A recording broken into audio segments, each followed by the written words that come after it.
Welcome to episode 7, Unleashing the Best from the Worst. It's me again, Yusef-Andre, coming at you.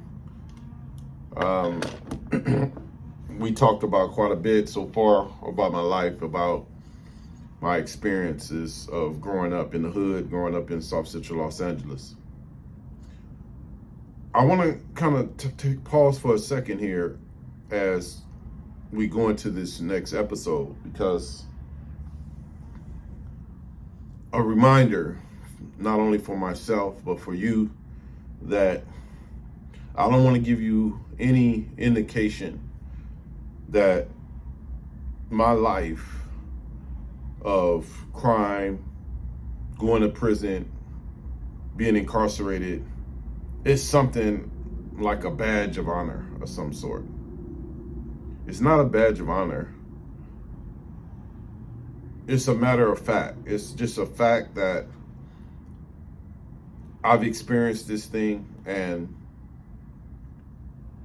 the ultimate goal is to avoid from our children to ever have to experience what I've experienced. Prisons, jails, juvenile facilities still exist in this country, so we have to take what I share with you very serious. Much of what I talk about are indications, clues, hints, tools, which will enable you as the listener or parent, mentor, whatever role you play in someone else's life or in your own life, it can save you. Save you not just from jail or prison, save you not just from making huge mistakes and finding yourself in bad circumstances, but help your mindset and your brain to develop in a way that is fruitful for your future. Develop your thinking habits in a way that prepare you for anything to come that's going to make your life successful. That's really at the end of the day. So even though I talk about the jails and the prisons and crime and these mistakes of making bad decisions as a teenager, as a youth, it's not a badge of honor. It's just a matter of fact. So we left off talking about some of the encounters I had with the community, with members of the community, the lifeguard, going to jail very young, carrying a gun. As I got older, in the 80s, mid 80s, 86, 87, getting out, being back on the block, and now turning 18. I'm an adult now. So the juvenile halls are over. The juvenile facilities, the Los Padrinos, the Central Juvenile Hall, the Sylmore camps, and all of these things, those days are over. I'm 18 years old. And as a way to make me stay away from the streets, as a way to keep me from committing crimes again as I turned 18, I went to my probation officer and I asked him, I said, look, it's time for me to get off of probation. I'm 18. I'm going to marry my girlfriend, and I'm going to change my life. He said, okay, you get married, man, I definitely will put in for you to get off of probation. That's what he told me. So now it's the idea of pitching this idea to my parents, and not more just an idea. I mean, I was a young man, and I loved my girlfriend. We already had a son together, Andrew, and it was time to take life serious. So I approached my parents. I approached my mom. I approached my dad, and they were actually in the home at the time I walked in, and I asked them what was they up to. I was like, I normally don't do that. I'm a youngster. I'm like, what are y'all up to? And my mom was in the kitchen preparing dinner. My dad was sitting at the table reading a newspaper. And that's when my mom's realized, asking them what was they up to, they knew I had something to ask of them. So I just came out and said it. I said, so y'all know, me and Andrea been together for a little while. And, I want to get married. We're going to get married. And my mom immediately said, you too young, boy, to be talking about marriage, to get married. And my dad, he didn't say anything yet. He just sitting there listening. And I said, well, I want to get married. And, I think it's the right thing to do. We already have a son together, and I think it's the right thing to do.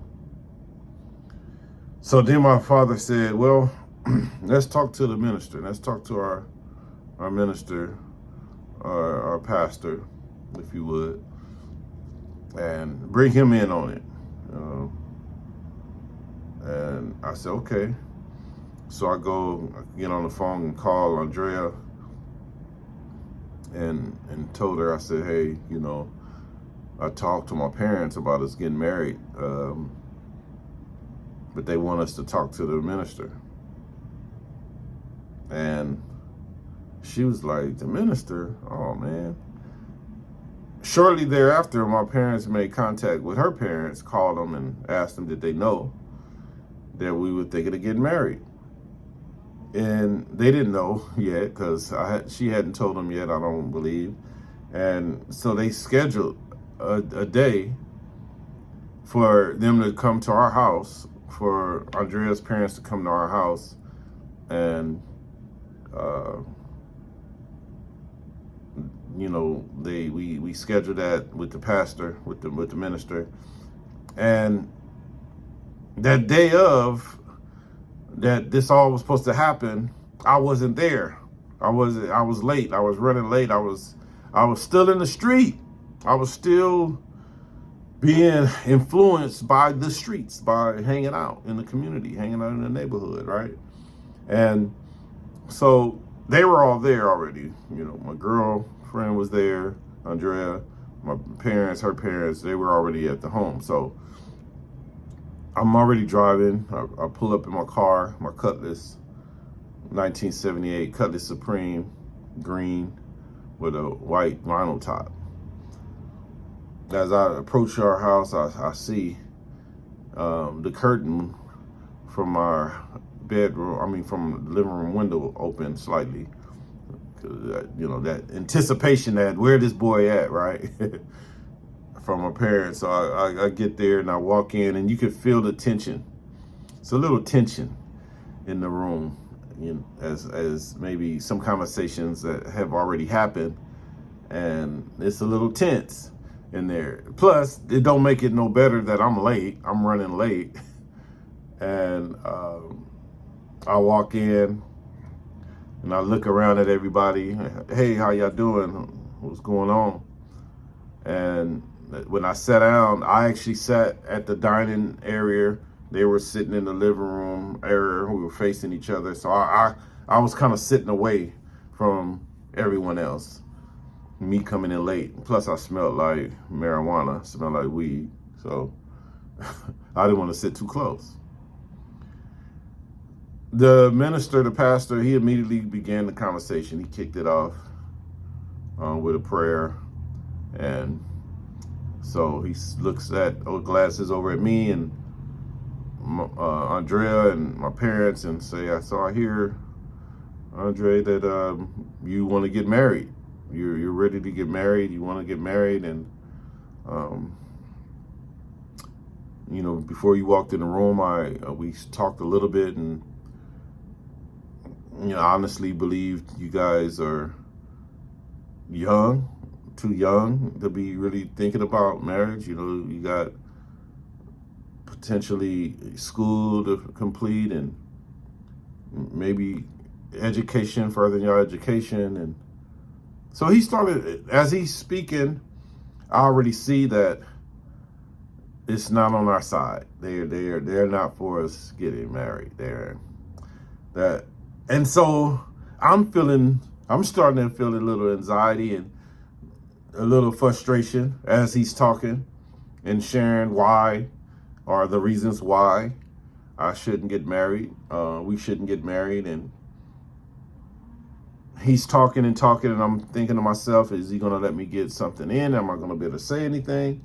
So I interrupted. I said, y'all don't want to see us get married. So look what I do. I use the church card. I use the Christian way of doing things card on them. I said, so we girlfriend and boyfriend. You want us to just keep having sex and all this and not be married? You want us to just keep on? We already got a kid, so obviously we having sex. So I see my mom and people putting their head down. Oh, wow, Lord. And I'm telling them, look, we should be married if we're going to be still having sex. That's how I got them to agree to allow us to get married. In fact, he married us. Our church minister, our church pastor, actually married us, and we planned the big wedding from that point. But I used that, and I was able to use that, that method, that play on the church and Christianity, that, hey, we're not supposed to be having sex. That's fornication. We're going to be fornicating. And in fact, that's the word I use. I said, we're going to be fornicating. I said, we're going to continue to be fornicating, which is against the Bible. And so it was like, oh, okay, all right, let's talk about it. Let's work it out. And I told him that my sister Donna would help plan the wedding and things like that. And so I got married. So I ended up getting married at a very young age, 18 years old, 19. I was turning 19, so I was in fact 19 when we were married, and very interesting event, turn of events from that day forward as we got married and planned the wedding. So this is it. I'm sorry you hear the sirens in the background. You hear that? Yeah, so I'm in LA. I'm in downtown LA today. So that's a regular occurrence. I can't block out. Just keeping it real with you. So, getting married with the hope that now, okay, I could take life serious. The gang banging, the drugs and alcohol and all of the stuff that I was doing at the time. Now maybe I'm going to become a better person. Maybe now this is a chance for me to break away from the fellas, break away from the homies, break away from the streets, get a place, me and my new wife, get a house, and, raise our son, and, move on with life and leave this life of crime and gangbanging behind. This is the hope. This is at least what I was hoping in my mind. I believe I was sincere at the time that I said that.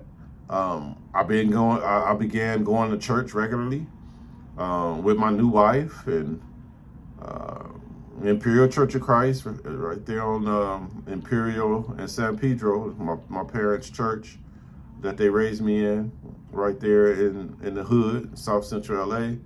And let's see how things go from here. Now that I'm married, it's 1988. It's, hey, 1988, and I just got married, and I have a son. Let's see how life gets from here. See you on the next episode. If you haven't subscribed, please subscribe. There's a lot more to come. There's some serious stories to come. So stay tuned. Peace. See you on the next episode.